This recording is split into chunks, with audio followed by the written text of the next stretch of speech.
A smooth sphere moved with speed u collides with an identically smooth sphere, so both of them are mass m. Just start off like that, which is at rest. The direction of motion A before impact makes it an angle of 45 degrees with the line of centers at the impact. Coefficient of restitution between the particles spheres is E.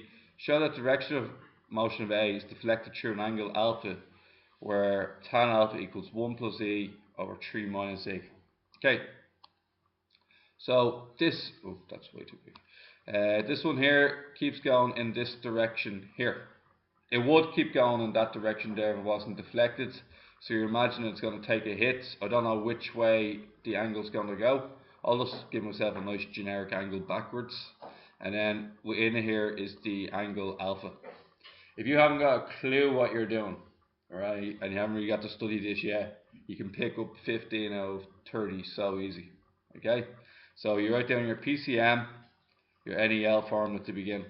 PCM being the principle of conservation of momentum, NEL being the Newton's experimental law. Okay, so just store them in the corner. Now, Newton's experimental law, it's always, you can always get a bit confused with it sometimes. I think it's phi1 minus phi2 equals minus E into u1 minus u2.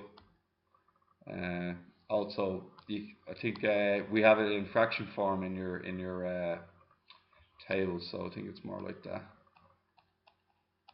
So remember, during the collision, the way I remember this off is that your speed before the collision is always less than your relative speed after a collision. An example would be if I was going in at 5 and the other one was going in at 7, that's a relative velocity of 12. My u1 minus u2 is equal to 12.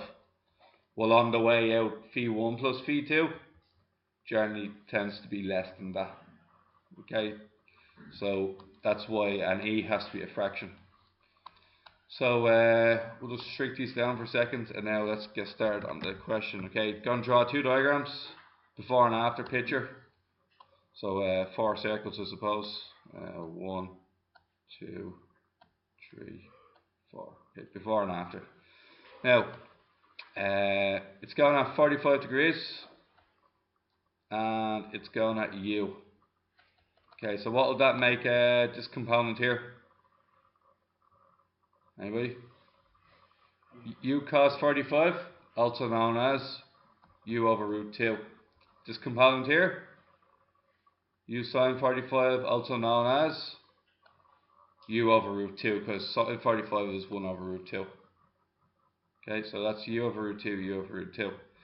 This one is going absolutely nowhere at the moment, so it's going 0 in both directions. Okay. After collision, what are you guaranteed about after the collision? We'll call this particle A, and that's particle B. What happens when you collide? Your speed is your speed that's parallel to the line of centers, which is the speed that's parallel to this line here. That's the only one that's affected. Anything else isn't. So what we're going to have here is we're going to have another speed after collision. We're going to have we call it suppose call it v1, and then what's going up there, guys? U over root 2 it has to be unaffected because it's perpendicular to the line of centers, and then over here v2. Why does it have no upwards speed or velocity? Anybody tell me? Start at 0, and when you have a collision, the transfer of momentum takes place along the line of centers, no other direction. Okay. Now that that's done, we're going to start with our formula. Okay, so let's start with m1 u1. So anybody tell me u1 is? That's u2, 0. phi1 equals phi1, phi2 equals phi2. Ma m equals m. Okay, that's the only way around it. So mu over root 2 plus m times 0 equals mv1 plus mv2. Phi1 plus phi2 equals u over root 2. That's pretty much 5-10 marks right there, right? Next one we're going to do is NEL. Minus E equals phi1 minus phi2, stays the same, no change there. u1 minus u2 is u over root 2 minus 0. Cross multiply. Minus EU over root 2 ends up to be phi1 minus phi2.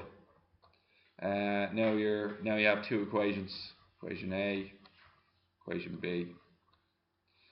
Bring B directly underneath. Okay, add directly downwards, and you're going to get a 2v1 ends up to be u over root 2 minus EU over root 2. Anything we can do there? Take a bit of factorising beyond, wouldn't it? Take the u over root 2 out. So the u over root 2 out, and leave yourself 1 minus e in behind it. Divide by 2 now, and you get phi1 equals u over 2 root 2, 1 minus e. Any questions thus far? Okie dokes. Yep, look. How did you get the u? I generally prefer not to substitute in when there's surds and e's involved. So what I'll do is I'll actually solve the equation again, just this time from phi2's perspective. I'm going to multiply this by minus 1, and I'm going to get this here. I think it's much faster actually than putting it back in again. Then I'm going to phi1 plus phi2 equals u over root 2. Add them together, 2 phi2 ends up to be u over root 2 into 1 plus e. And finally phi2 ends up to be u over 2 root 2, 1 plus e. Okay, we have our two speeds, okay, which are located here. Now we're going to go back up to our, everything we've done before now is relatively irrelevant. So we can just rub it all out for a minute and just store our two answers. Now, oddly enough, did I need phi2? Now I'll show you why I actually didn't need phi2. Okay, so it's good to know how to get it anyway, but in a test you're going to be skimming time here, so you're not going to go after phi2, and let me explain why you're not going to go after phi2. The whole point of your question is you want to find out your angle of deflection, right? So before impact, you were going this direction here at 45 degrees. You were going u, and we broke it up into the components u over root 2 and u over root 2 and u over root 2. After collision, we're assuming that I'm going to just put at a just sort of a relatively steeper angle here. Okay, you're talking that your speed is u. You're talking about your x direction speed is u over 2 root 2, 1 minus e. That's going to the right, and then going upwards is u over root 2. Now, let me show you. I'm trying to prove that the blue angle here is going to be a steeper angle than 45. I just want to show you why that's the case, okay? Now, what's your maximum and minimum value of E? Can anybody tell me? Your maximum value of E? If E equals 1, what happens to 1 minus E over 2 root 2? What happens to the x component? X component becomes 0, and you're deflecting, you're going straight up at 90 degrees, is that right? Because you have no x component. That would mean that you'd have an angle of deflection of 45 degrees from your original path. What happens if I put E equals 1? Or sorry, E equals 0? What happens this time around? It's going to be u over root 2 on this side here, and it's going to be u over 2 root 2 on this one here. So your initial u value got halved, didn't it? If E was 0, your initial u value got halved. So the opposite side relative to the adjacent side is increasing. Hence the steepness in the angle is increasing. Does that make sense? The angle after the collision, we've got to take the angle after the collision, take away the angle before collision, okay? So the angle after collision we'll call A, okay? So tan A equals u over root 2, opposite side divided by u over 2 root 2, your adjacent side over 1 minus e. Happen next is the u's will cancel, the root 2's will cancel, and you're going to have 1 over 1 minus e all over 2. Invert your fraction, and you get 2 over 1 minus e. Everybody happy with that? Now, still a bit of distance away from what we're looking for. Okay, so they want to show that the direction of motion of A is deflected through an angle A. Sorry, my A is actually not the A they're looking for, so I'm just going to rename it B just to avoid problems. Okay, that's B. Let's call that B here. Okay, so what we can do next is I want to show that this here going up at 45 degrees, and my angle here is that's 45 degrees there, and then this big angle here is tan B. Can anybody tell me what this angle in here is? Any suggestions in the class? There we go, B minus 45. Okay. Now there's a rule in your notes. What's a tan A minus B? Or I'll put down as tan X minus Y. Can anybody tell me what it is? I'm pretty sure it's tan X minus tan Y. All divided by 1 plus tan X tan Y. Has anybody found that yet? I'm going to show you next, guys, is in this case we're going to be using tan of what's our angle? Tan B minus 45.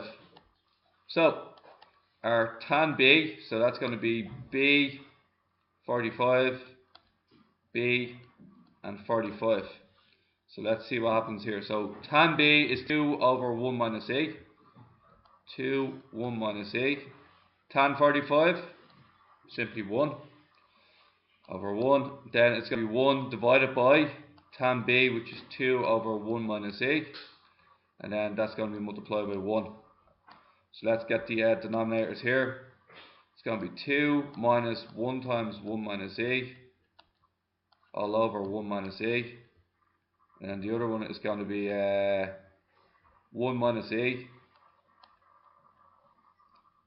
plus 2, isn't it? 1 minus E plus 2 all over 1 minus E.